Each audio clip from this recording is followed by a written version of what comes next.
How are you guys doing? Did you have a great time this weekend? What a great experience this has been, right? We're still got some more coming up tonight, and we've got the reason why we're doing this coming out on stage to have a chat, answer your questions, do some magic tricks, whatever they're gonna do. Please welcome Paul, Gene, Tommy, and Eric KISS.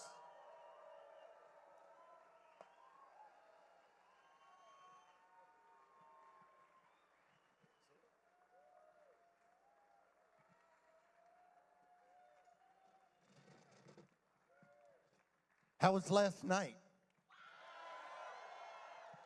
Pretty cool. Before we get going, and we've got, a lot of questions and answers, I just wanted to apologize to Bruce, because last night, with everything going on and it being exciting and it being a big adrenaline rush, first I was surprised when Bruce was out there. I didn't remember he was coming out, and then I forgot to give him his due, because Bruce not only is a member of the family, Bruce was an important member of the band. So apologies for not giving him his credit last night. Well, let's continue and talk about last night. How was it being on stage again after 2 years almost of not playing? Gene would say it didn't suck. Gene, what? He says you would say didn't suck. It didn't suck. You know, the best thing, we congratulate ourselves. We played so well. We love being together. It's a little Gabe. But we really enjoy being together. But I got to tell you, we've recognized lots of your beautiful faces over the years, and it means so much. I know this is cornball, but to us it means so much that on this long journey, over half a century, that a lot of you have stuck by us, and that means the world to us. Thank you. It was special for us because we know, and there's no false modesty. We're really good as a band and really solid. And you can put smoke bombs on stage, and you can put on makeup and boots and all that stuff. And at the end of the day, a crappy band is a crappy band. And for us to get up and play just like this, it feels really good. Feels really good for us. When we played the first song, Deuce, last night, we got through it. Song ended. You guys reacted the way you reacted. It was loud, and I knew right then that, wow, yeah, we did it. And you guys, the way you reacted, it confirmed it that it was great, and we felt good about that. So. Obviously, we didn't want to let you down. You are the core. I said last night, you're the blood in this band. So we wanted to be as good as we are. Interesting for us after 2 years to get into a rehearsal room, and it's like riding a bike. We are who we are, and as soon as we plug in, that's what we sound like. So it's pretty cool, and then to share that with you, just awesome. Eric wants to say something. Yeah, I just want to say that Gene hadn't been on stage in 2 years. He couldn't find the monitor desk. Right, Paul? Here's Gene yesterday. I can't see you out there. Can you put a light on? And Paul walks over and he goes, Gene, the monitor's over there. Wait until you turn 76. But you're going to be 77. Yeah. He's going to be 77 in August. I have to say you're doing very well for 76. Don't you guys think? 77, and boy, does he look good. Gene, they wrote a song about you, 76 trombones. I Jericho backstage. I'm still good. One thing that we all love about the KISS Cruise and this KISS Cruise and Land is when you guys play, you do a few kind of rarities. And I think last night when you guys did Take Me, that was unbelievable.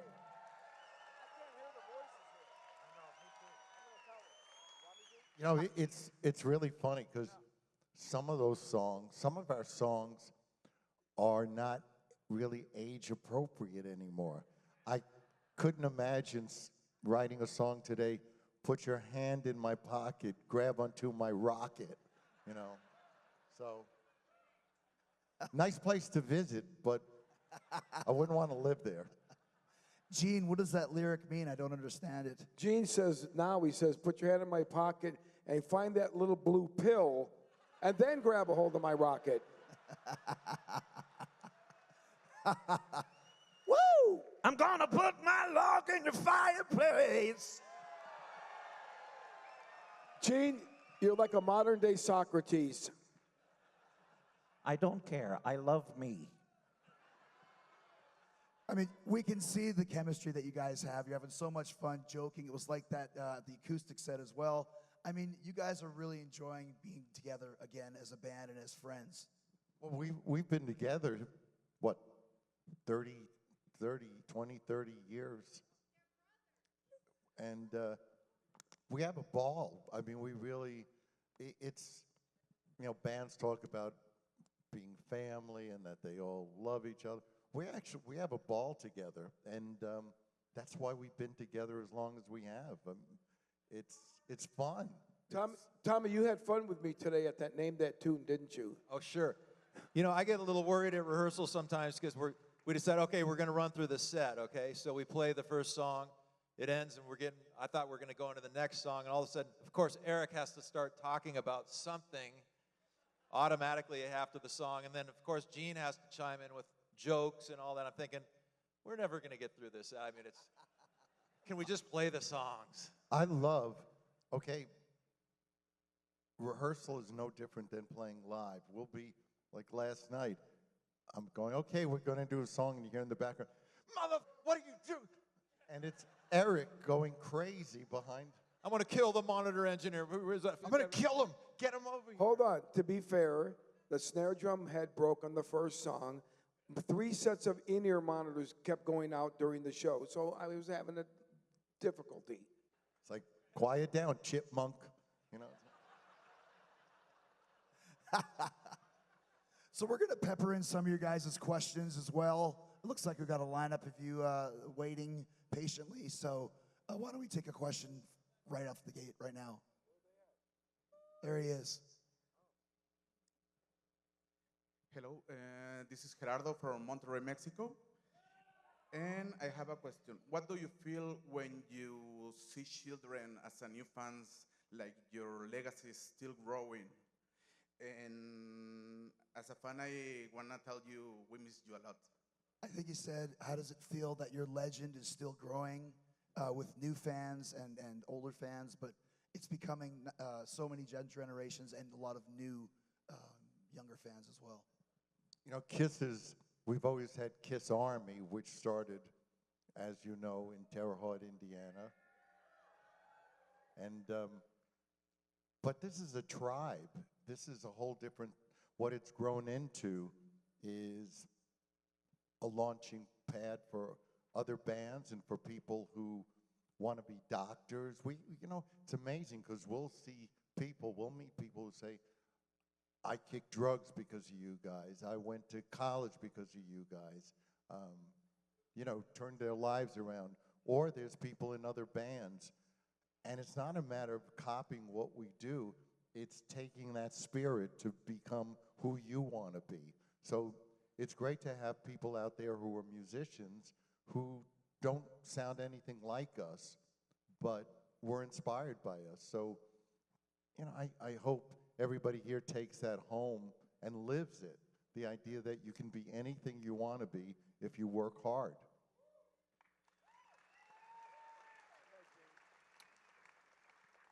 Everybody talks about your dreams and aspirations and ambitions and other big words.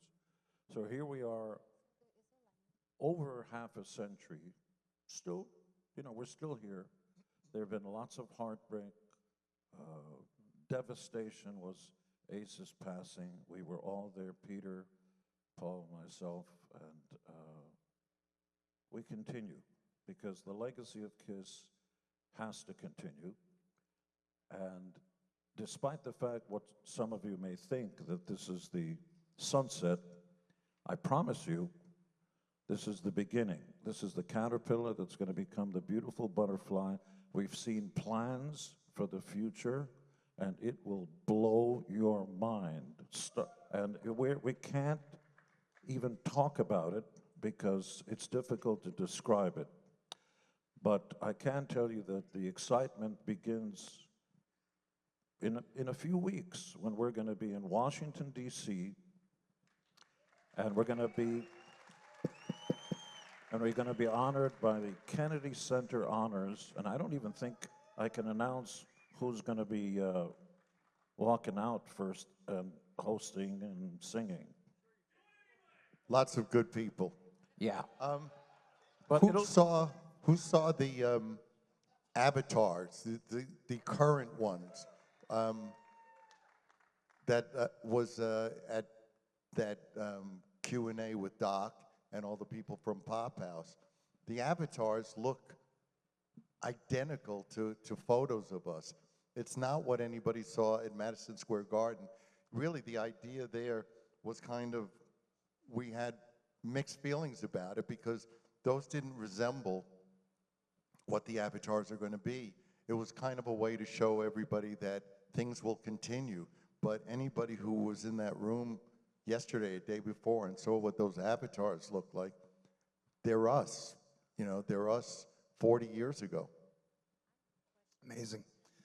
I look really good. I mean, Let's do another question from the other side over here. Hi, my name is Peter Christian Papalardo. I'm from Staten Island, New York.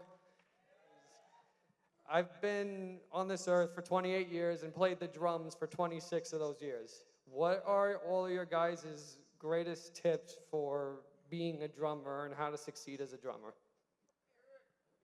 Well, first it starts off with passion. I always tell everybody, if you want to be in the music business, because it's not easy, you better love music and love playing your instrument, and that's what gives you the drive. When I went to go see bands, we didn't have MTV, we didn't have YouTube. You had records and then live concerts.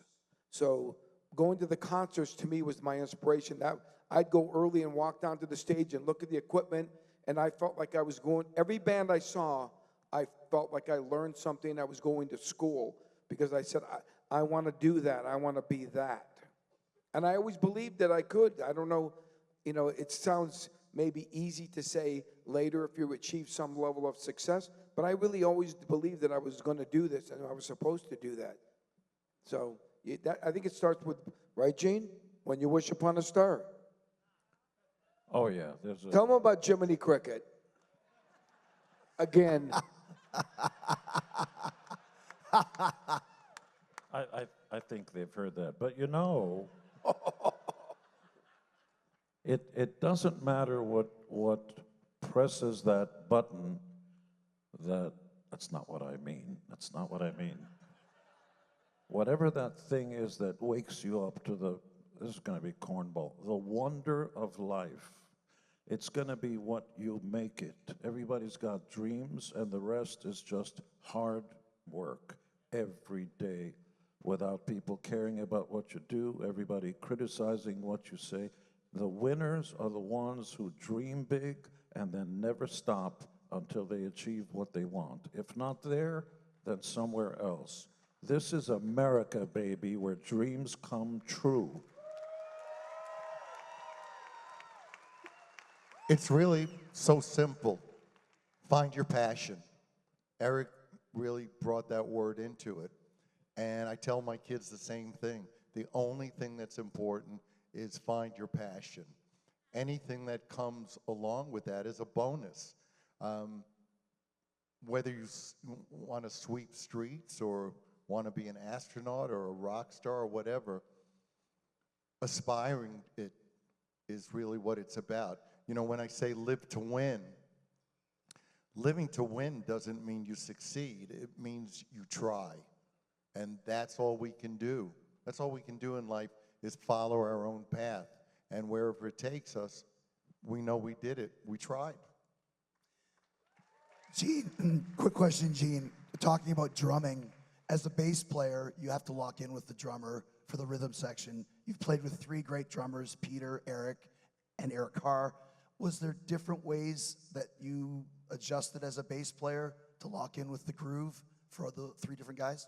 I'm Thank really, you. I'm really not a great person to talk about bass playing philosophy because I come from a school more like McCartney's approach, which is that they sometimes played against the drums, sometimes not. Like the classic bass drums lock-in would be a band like AC/DC, for instance. You'd have boom, boom, da, do, do, do, da. Bass would come in like boom, boom, boom, boom, boom, like lick it up. Like, so you're locked in and there's that train track and the music goes on top of that.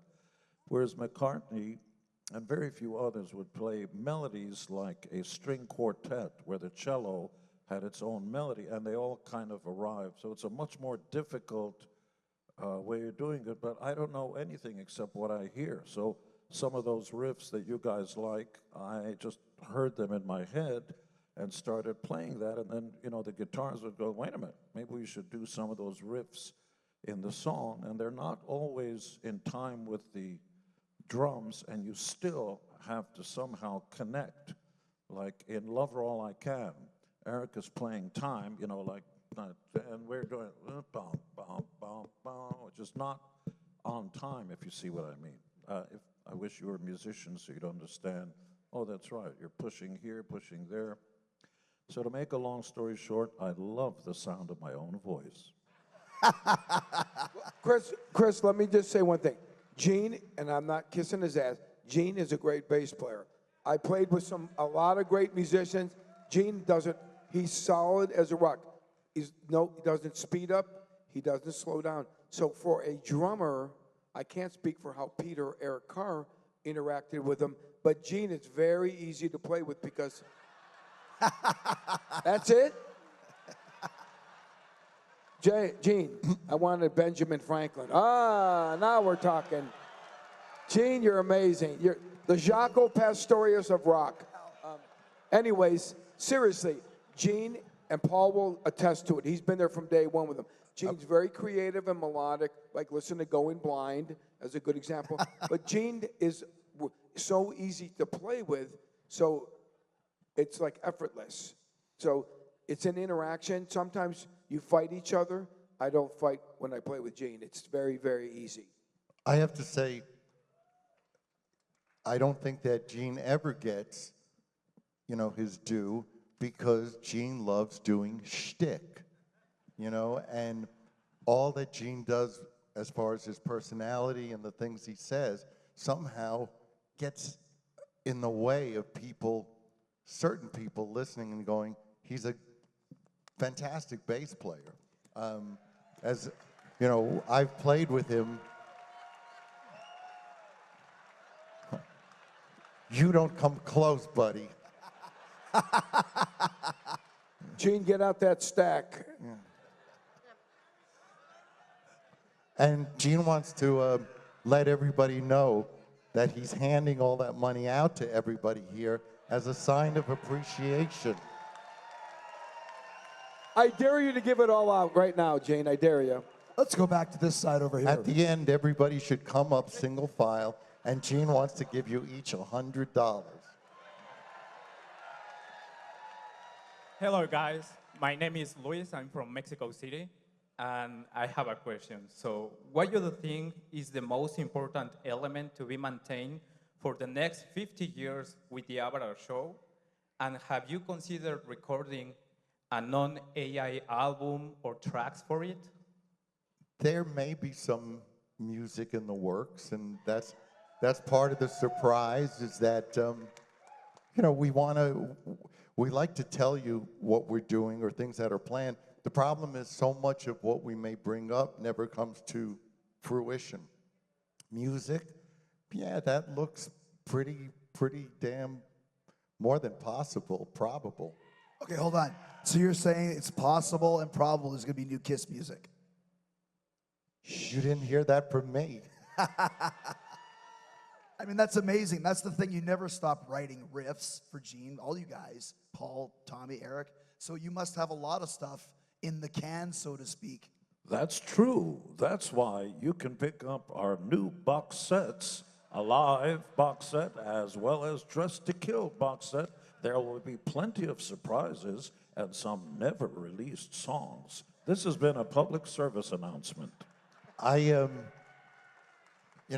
I'm not going to give you any hints, but I really only write when there's a project, and I've been writing.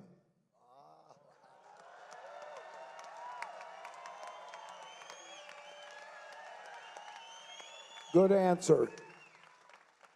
Well, I'd have to say that's a scoop. Hey, guys, how about over here again? Hi, I'm Pete from New York, and I have no voice after last night, so apologies. My question is for Gene Simmons from KISS.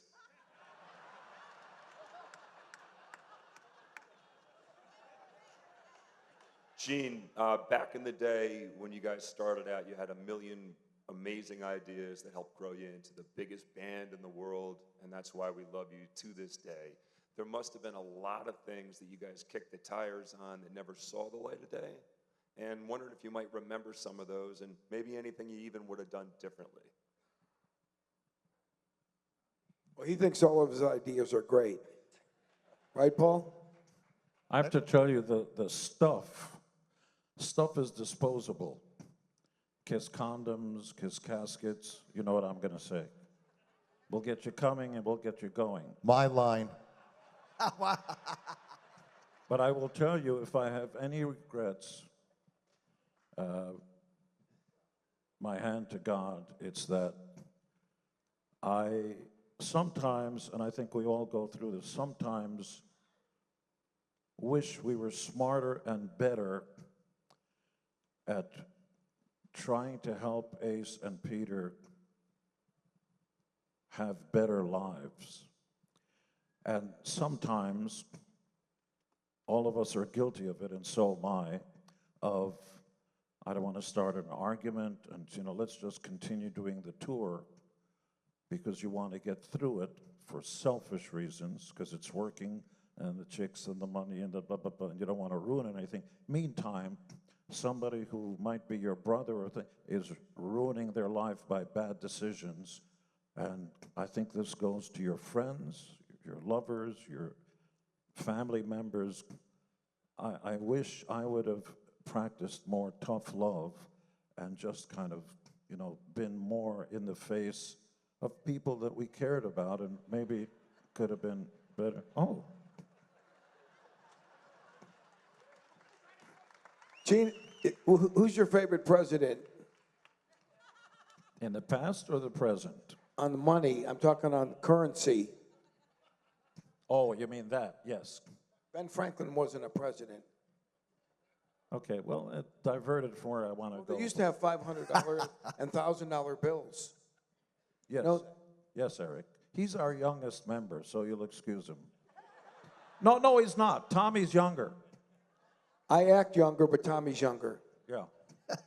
By the way, if your cat is stuck in a tree, just call Tommy. He's going to be. Tough love is a good idea, in my opinion, with your children, with the people you love, with the people you care about, with the people you work with. It's not going to be a popular thing, or you're going to argue about it, but in the long run, you're going to be helping that person hopefully change their life. My mother used to smoke cigarettes every single day, and because I loved my mother more than life itself, I used to put these explosive loads in her cigarette. Yeah, so that she wouldn't listen to me. In those early days, people heard that it was bad for you. And I used to put loads of, and she'd whack me on the butt. I used to go to work with my mother in the sweat factories. She made about $38 to $100 a week, depending, no minimum wage, in a sweat factory in the summer. I used to go and help her. And I remember one Friday when she went to Mr. Summit, the owner of the place, "Hello, Florence, do you have a cigarette?" And she goes, "Yes." And I'm going, "Oh, dear Lord, I hope she doesn't pick the wrong one." And she gave him a cigarette, swear this is true.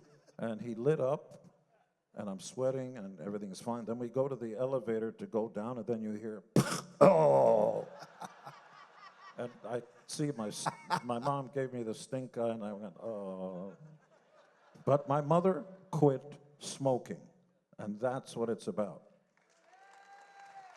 Hello, guys. I am Eduardo from Mexico City.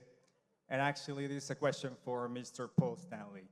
So, Paul, something that I always admire about you is how you carried the band through some incredibly tough years. So, looking back now, what's the one decision, and it can be musically or personally, that you feel truly changed the destiny of KISS? I think the key, at least my view of success with the band, was pragmatism. You have to prioritize what's important to you.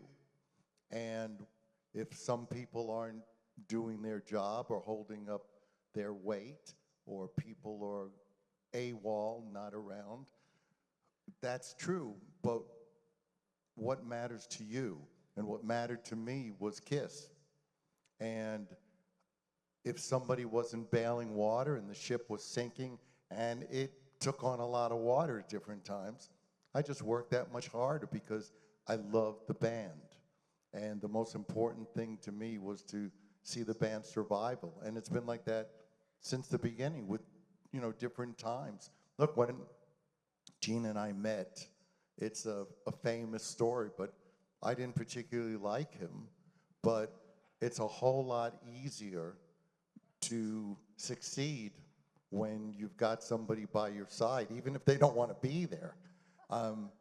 So I worked with Gene, and we got together because we had the same dream. And we also understood that success doesn't come overnight, and it's not always easy to get there. So it's a matter of having a clear vision of what you want and what it takes to get there and what's important to you. So that's really what I guess I've brought to the band consistently, is the idea that I don't want the band to die. Was there ever a time when you guys considered stopping the band? Never. Absolutely never. When we did a tour where literally we wouldn't have this many people in an arena, and it was miserable. It was miserable to go out on stage.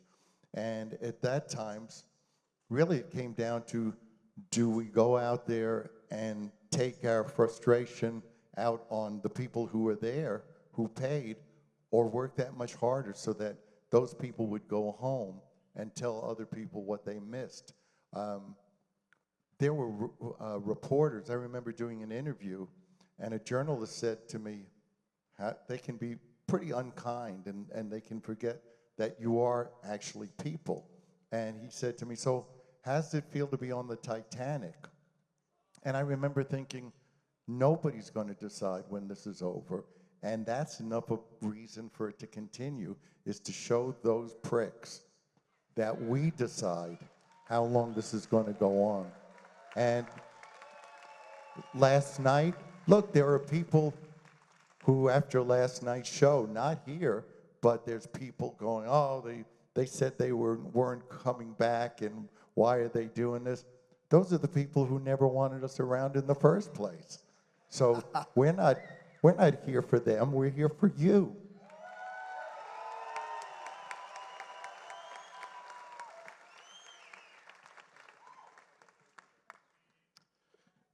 Hi, my name is Bar from Haifa, Israel. And מה השם שלך? Bar איפה נולדת? in Carmel, I think. גם כן אני. Yeah, I know. גרתי בטירת הכרמל. כן, אני גרתי במרכז הכרמל, אני חושב, איזה שנתיים, ואז עברנו ליישוב ליד. He said there are a lot of hot chicks here tonight.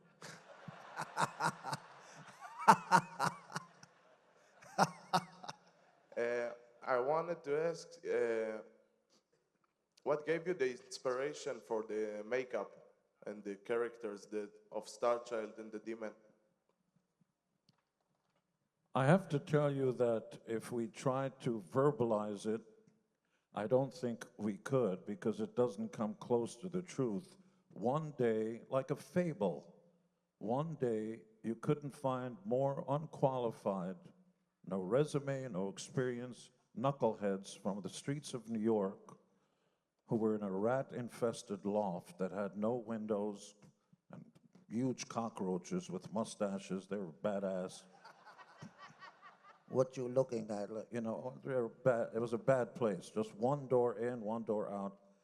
And we were just blindly dedicated to this idea. You've heard it before. Let's put together the band we never saw on stage. You know, write the songs that we loved, kind of Anglophiles. And every day was like pulling teeth, but something was happening. The songs that we started to write in the beginning are the songs we continue to play today. So we got that right. And then we thought about how do we stand out? Is our songs enough? Because people are going to be looking at us also. And I swear to you, not one of us, not Paul, not myself, Ace or Peter, can lay claim to the idea that, oh, I said, let's all wear makeup, everybody be different personas, and I'll be the cat man, and you be this, and you be that. No, we just kind of, I don't know who said it. Let's go down to something like Woolworth's, a store, and I don't know how we wound up buying clown makeup. Paul bought red lipstick. Thank you. What's that? Nothing. Sorry. And we brought makeup on, and we bought mirrors, cheap mirrors, that when you leaned them against the wall, they would warp a little bit. And each one of us somehow came up with our own, makeup that pretty much has stood the test of time. There is sometimes things just happen, and I don't know if it's fate or God or we just happened to fall into it. We didn't have a manager. Nobody was a marketing expert. Nobody used the word marketing. The magic of Kisses has just happened. Gene, Paul, did you have mirrors set up in your rehearsal room so you could watch how you perform to work on your stage moves and presence? When we got a little bit further along, we met Bill O'Coin, who really was like the fifth member of the band. We never would have lasted. We never would have had the success that we built on without Bill. So Bill was really an instrumental part with the original four members. And his boyfriend was a guy named Sean Delaney. And Sean, in his own right, was visionary. And we went to a rehearsal basement, and Bill set up a camera, a video camera. And back then, it wasn't like everybody with their iPhones. That was a serious piece of equipment. And Sean sat there, and we would watch back the videos, like football players, like sports after a game. You watch to see what worked and what didn't. And that's the interesting part of it, because I remember thinking, oh, I'm really moving, and I wasn't doing anything. This doesn't do anything. This does. So you learn that the space around you is prime real estate, and you have to take advantage of it all. And it was during our rehearsals that after one of the songs, Sean said, "You have to do that move again." And we went, "What move?" And he goes, "This one." And we were like, "Well, that's corny." It's like, we don't choreograph what we do. And sure enough, he was right, and we wound up, the three of us in the front, doing that. And, you know, it must have not only lasted and stood the test of time, but I can't tell you, well, you know how many other bands are out there doing some sort of form of that. So that was Sean Delaney. We can't take, as Gene was saying, we can't take the credit for everything. We've always surrounded ourselves, luckily, with people who enhanced what we were doing. You're only as good as your team. Nobody's going to win a game on their own. And with all respect, I mean, we wouldn't be here today if not for Peter and Ace and Gene and myself starting this. And we also wouldn't be here today without Tommy and Eric. So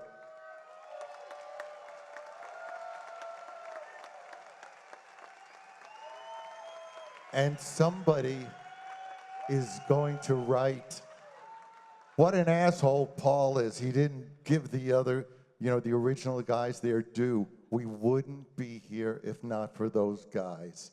And everything we've built, this monument that's KISS, this monolith, is built on their shoulders and ours. Let me ask a question. After Ace passed, you know, I went down the rabbit hole and watched some of the videos. Let's talk a little bit about the Tom Snyder show.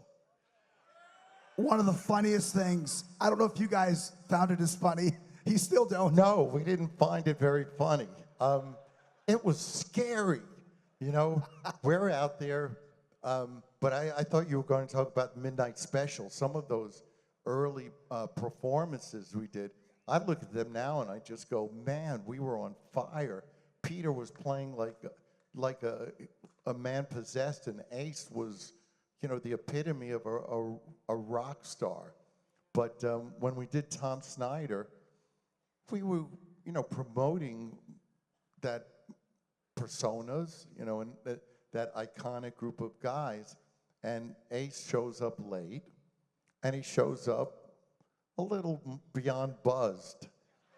And you can see, Gene and I, it's like terror. It's like terror in our eyes.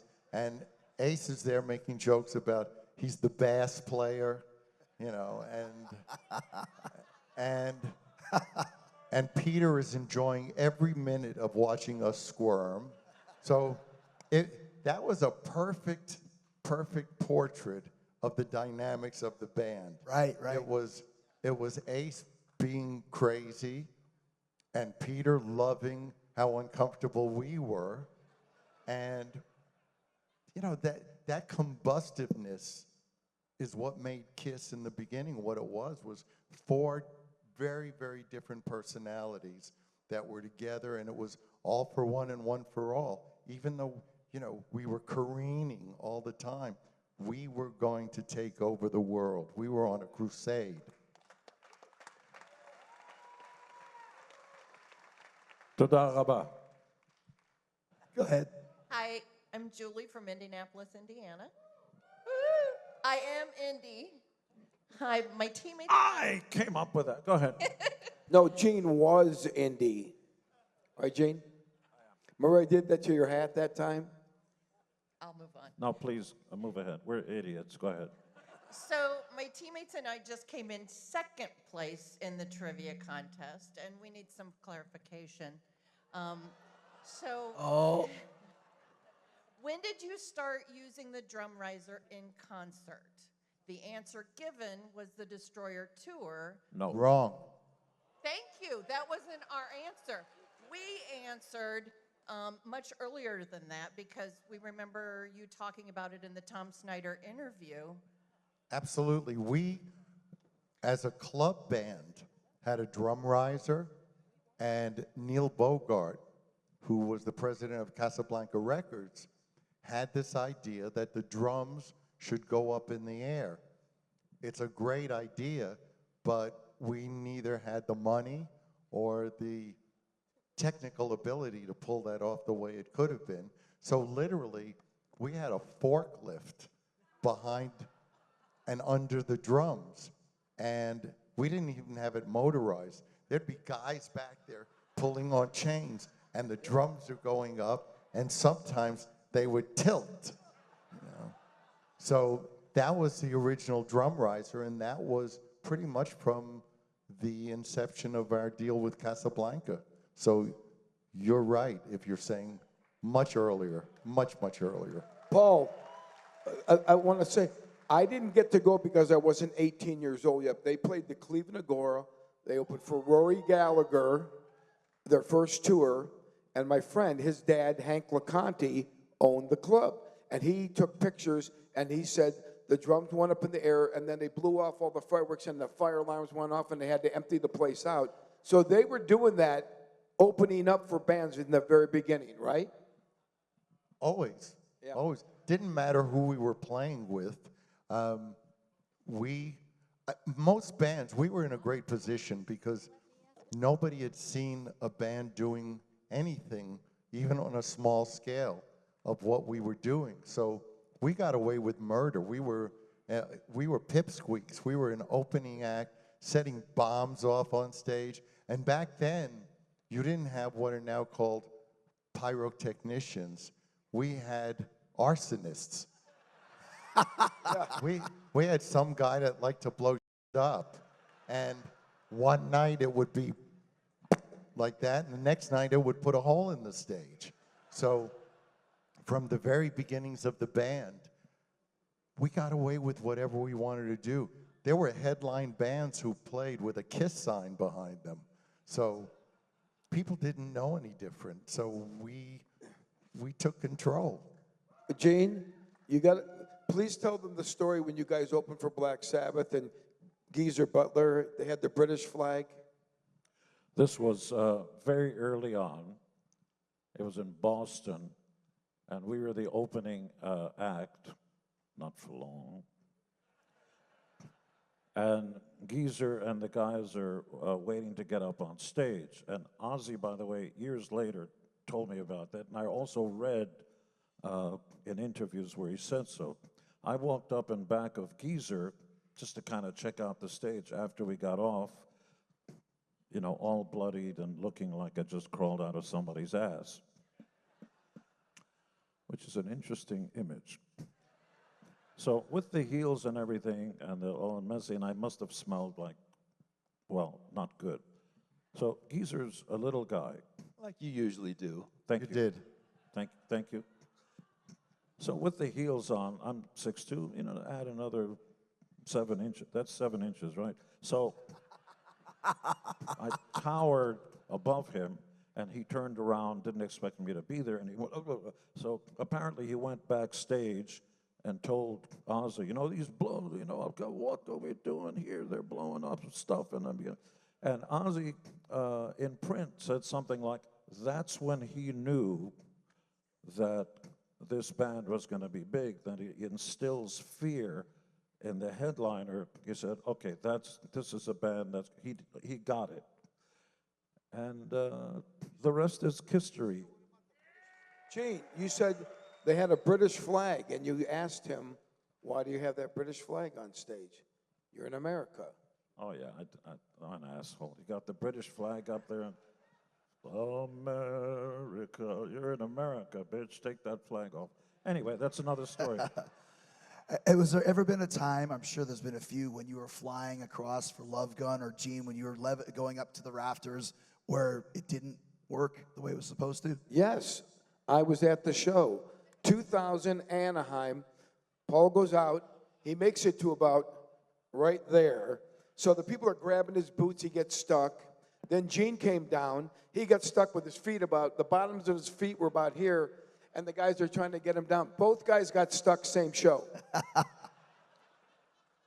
At one point, I think we were in Australia, and Gene had a different flying rig, and it would take him, instead of out, it would take him across the stage. Rome, outdoors in And so Gene does his bit before God of Thunder, and then he goes up in the air, and like a clothesline, they take him across the stage and smash him into the wall.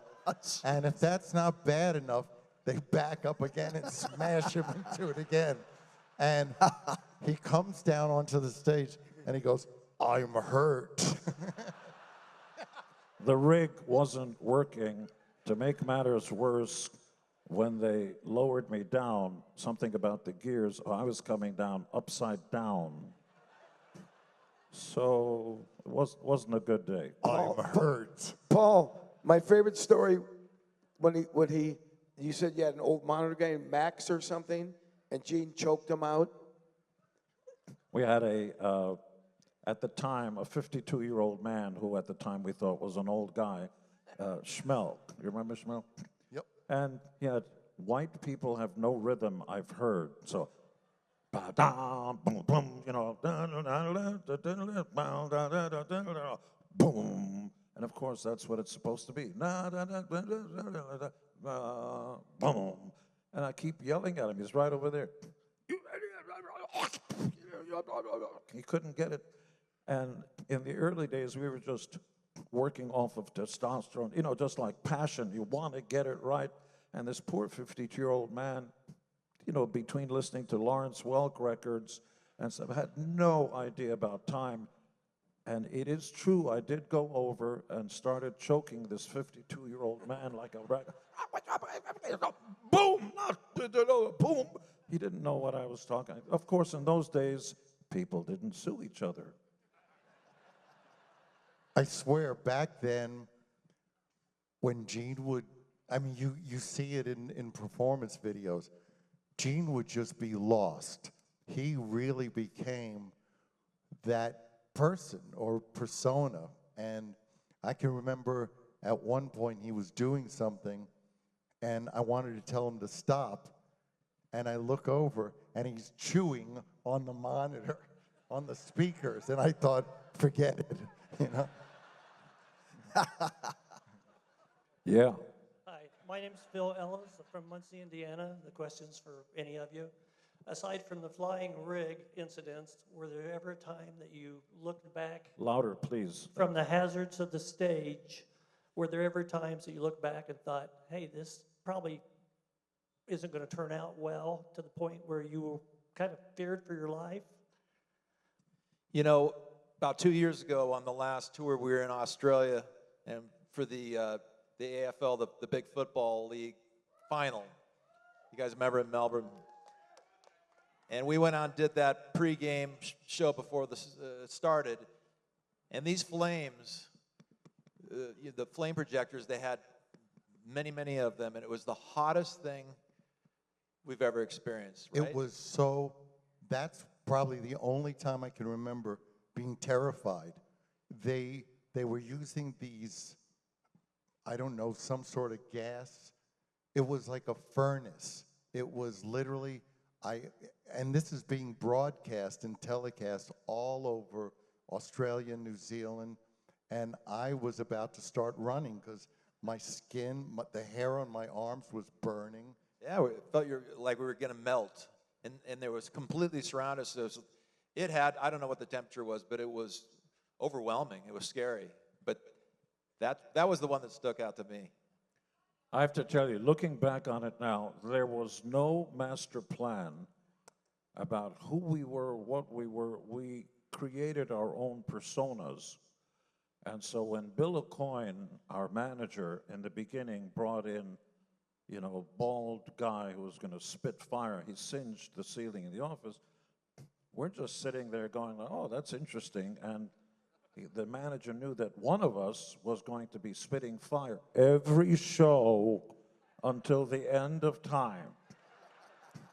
And the story gets mixed up about which one, you know, I must have heard it wrong or something, but somehow my hand went up and go, okay, Simmons, you're the one that's going to be spitting fire. Had no idea that on the very first show, by the third number, Firehouse, of course, in those days, you take, you know, like the girls will tell you, take the, like the tip of your hair, at the root and spray it a lot so that it would like stand up and you'd have really big hair.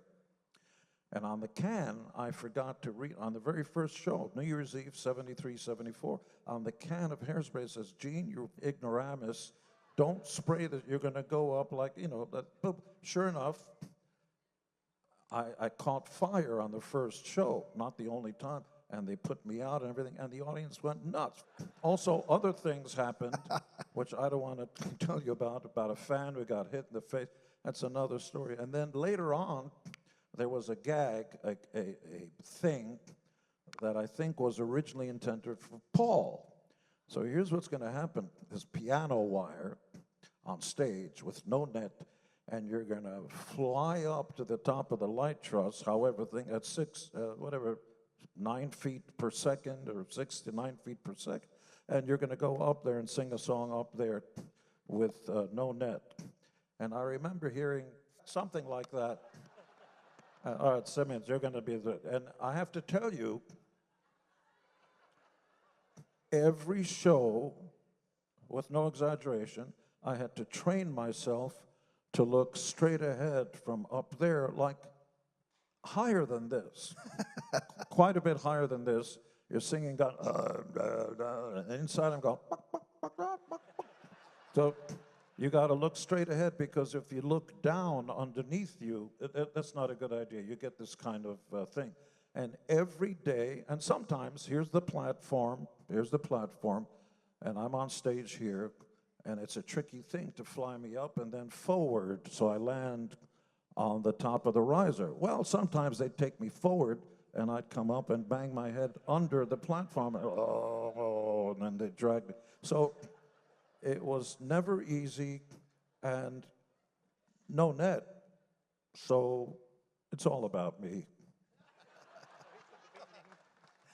You were talking, last few questions for you guys as we start to wind down. You were talking about Black Sabbath and KISS opening for them, how Black Sabbath knew that, we're in trouble. Was there ever any opening band that you had, not where you felt you're in trouble, but knew that, oh my God, these guys are great? I think historically one thing we're proud of is to a band and to any opening act, they'll tell you that we gave them everything. Very often the opening bands get less lights, they turn the sound down, and all that's done because the headliner is scared. The whole idea for us has always been, we want the opening bands to go out there and be as great as they can, and then we'll go out and show you why we're the headliner. And if that doesn't happen, then we don't deserve to be the headliner.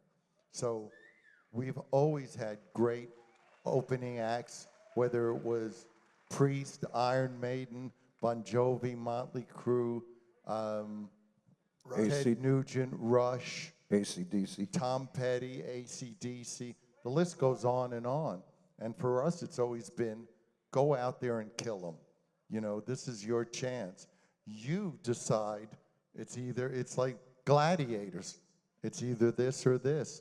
And some of those bands all rose to the occasion, and some got the thumbs down. But we've always been about championing opening acts because we were once there and we weren't treated well. Is that when you opened with Black and Blue for KISS, is that what you remember, Tommy? It was great.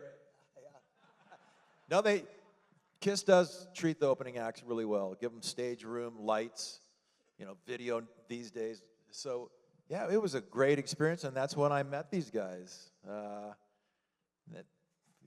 rest is history, really. That was 40-some years ago. Amazing. So, last night you guys played a great show. You mentioned future plans, a possibility, maybe future music. Will you do more shows? Because you guys look great. It was so much fun to watch.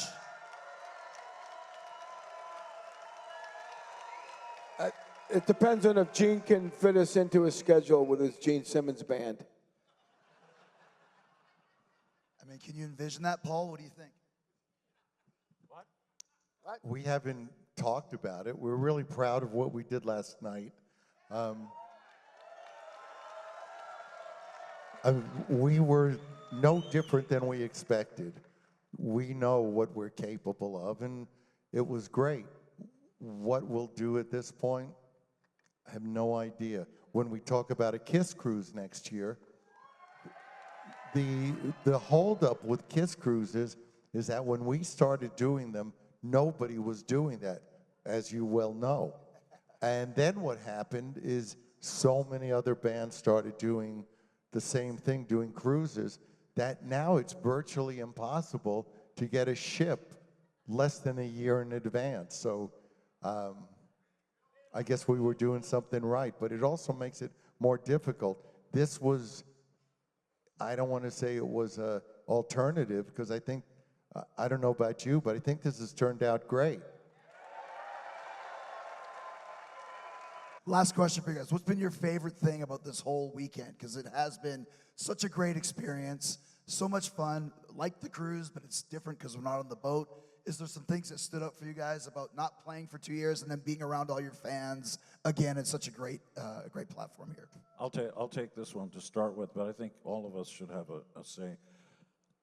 The favorite thing for us is, who would have imagined 50 years ago that we'd come this far? Who would have imagined me, that I'd finally get married, the bastard that I am? Who would have imagined that we'd have such amazing kids who are now grown people, who are multi-talented? Who would have imagined that Paul's son and my son are getting together for go on YouTube and ShmooTube and press the buttons and you'll see them. Just unbelievable. But my favorite thing, besides your beautiful faces at the shows, is our kids were there. They see, hey, Dad, that thing, because that's what we do stuff for, right? Before they drag us kicking and screaming underground, you want your kids to be, that's my dad. That's my favorite thing. My favorite thing is just the camaraderie of all you guys being here, so enthusiastic, and this is so important to you to be here and be part of this. Every time we do this, it's like a reunion, it's communal, and I think that part of it is amazing. And I know we're all going to see each other again, maybe here, maybe it'll be a different setting, but it's going to be, I know we're going to do more. And I just appreciate everything that you guys bring to this, and the fact that you love the band and you're so enthusiastic about it. So thank you guys. And I know we'll all see each other again. What do you think, Eric? Favorite thing about the week? Favorite thing this weekend? Just everything combined for me. It's to me just sometimes you forget how much you enjoy playing music. Even though it could be in tough environments, but it reminds you of why you wanted to do it in the first place. Because at the end of the day, it always comes down to playing and the music. That's it. Awesome. Take it home, Mr. Stanley. I never, ever could have imagined this going as long as it has. And along with you, our children, like Gene was saying, are a part of this. And as opposed to going, hey, I was once in a band and, we had this rabid following, for them to see this and for also them to be together. I was thinking this morning, Evan and Sophie and Nick are like brothers and sisters. I mean, it's so weird to think that we've given birth to like wonderful people who love each other, have found their passions, and we get to share our success with them through looking at you. And we're as proud of you as we are of them, and we're all in this together. It's KISS World. It's awesome. Ladies and gentlemen, you wanted the best, you got the best. KISS.